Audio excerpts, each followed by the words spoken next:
Assalamualaikum warahmatullahi wabarakatuh. Nama saya Hadi Fadila Yusuf dengan NIM 12230004009 dari jurusan Hukum Tata Negara kelas 6B. Di sini saya akan memaparkan dan menganalisis salah satu program dari pemerintah Jawa Barat, yaitu program Jabar Caang. Program Jabar Caang merupakan salah satu bentuk pelayanan publik yang dilakukan oleh pemerintah Provinsi Jawa Barat kepada masyarakat Jawa Barat. Program ini bertujuan untuk memperluas akses listrik bagi masyarakat, khususnya di wilayah-wilayah terpencil dan tertinggal yang belum terjangkau oleh jaringan listrik PLN. Program ini merupakan bagian dari upaya pemerintah untuk mendorong pembangunan berkelanjutan, meningkatkan kesejahteraan masyarakat, dan mengurangi kesenjangan antar wilayah di Jawa Barat.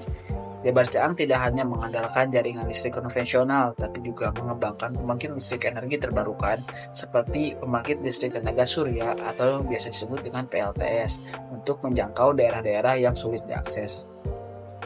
Pelaksanaan program ini melibatkan kolaborasi antara pemerintahan Provinsi Jawa Barat dengan berbagai pihak, termasuk BUMD dan perusahaan swasta, serta juga masyarakat. Selanjutnya, saya akan menganalisis mengenai program Jabar Caang tersebut, yang terdiri atas strength kekuatan, weakness kelemahan, opportunities peluang, dan yang terakhir ada threats itu ancaman. Yang pertama ada strength atau kekuatan. Program Jabar Caang memiliki legitimasi kuat karena merupakan program resmi dari pemerintahan provinsi dan didukung oleh anggaran daerah. Program ini juga mendapat dukungan langsung dari masyarakat karena manfaatnya dirasakan terutama oleh masyarakat di wilayah terpencil. Program ini juga mendukung terhadap energi terbarukan. Penggunaan energi terbarukan seperti pembangkit listrik tenaga surya di tengah isu perubahan iklim global merupakan langkah proaktif yang sejalan dengan komitmen Indonesia dalam mengurangi emisi karbon. Yang kedua ada weakness atau kelemahan. Program Jabar Caang dalam pelaksanaannya memiliki keterbatasan dalam anggaran yang jika tidak dikelola dengan baik. Keterbatasan anggaran ini dapat berdampak pada lambatnya ekspansi program ke seluruh wilayah yang membutuhkan.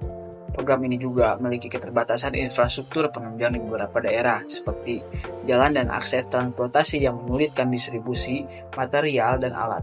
Selain itu, kurangnya sumber daya manusia lokal yang terlatih dalam pengolahan dan pengawasan sistem energi, terutama pada pembangkit listrik tenaga surya, menjadi kendala dalam keberlanjutan program. Yang ketiga, ada opportunities atau peluang. Program Jabar Caang sangat potensial untuk dikembangkan menjadi model percontohan nasional dalam pemerataan akses listrik berbasis energi terbarukan. Program ini juga membuka peluang keuntungan bagi masyarakat. Banyak masyarakat yang sebelumnya tidak memiliki akses listrik kini dapat menikmati penerangan yang berdampak signifikan terhadap kualitas hidup mereka. Dengan hadirnya listrik, aktivitas ekonomi di daerah pelosok dapat meningkat seperti pengembangan usaha kecil dan menengah, layanan digital, dan pertanian berbasis teknologi.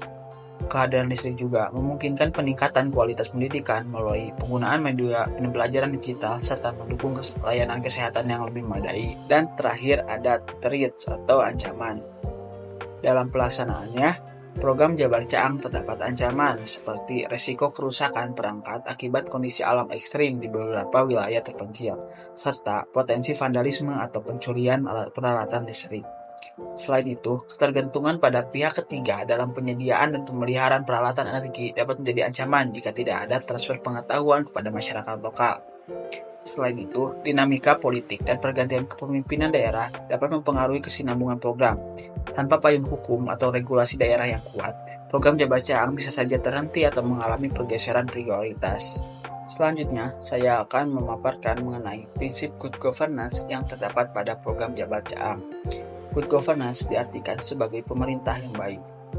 Program Jabar Caang mencerminkan prinsip penting dalam good governance seperti responsiveness atau tanggap terhadap kebutuhan masyarakat, equity and inclusiveness atau pemerataan layanan, serta participation atau pelibatan masyarakat.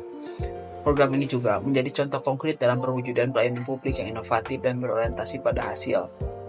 Dalam konteks otonomi daerah, Jabar Caang menunjukkan bagaimana pemerintahan provinsi dapat mengambil inisiatif untuk mengatasi masalah klasik, yang belum sepenuhnya tertangani oleh pemerintahan pusat, yakni elektrifikasi desa terpencil. Namun, agar program ini dapat disebut sebagai praktik good governance secara utuh, perlu adanya peningkatan dalam aspek monitoring dan evaluasi, pelaporan publik secara berkala, dan peningkatan partisipasi warga dalam perencanaan serta pengawasan. Peran lembaga pengawas independen juga dapat membantu menjaga integritas program dan menghindari potensi penyimpangan. Mungkin cukup sekian pemaparan dan analisis mengenai program Jabar Caam. Terima kasih. Wassalamualaikum warahmatullahi wabarakatuh.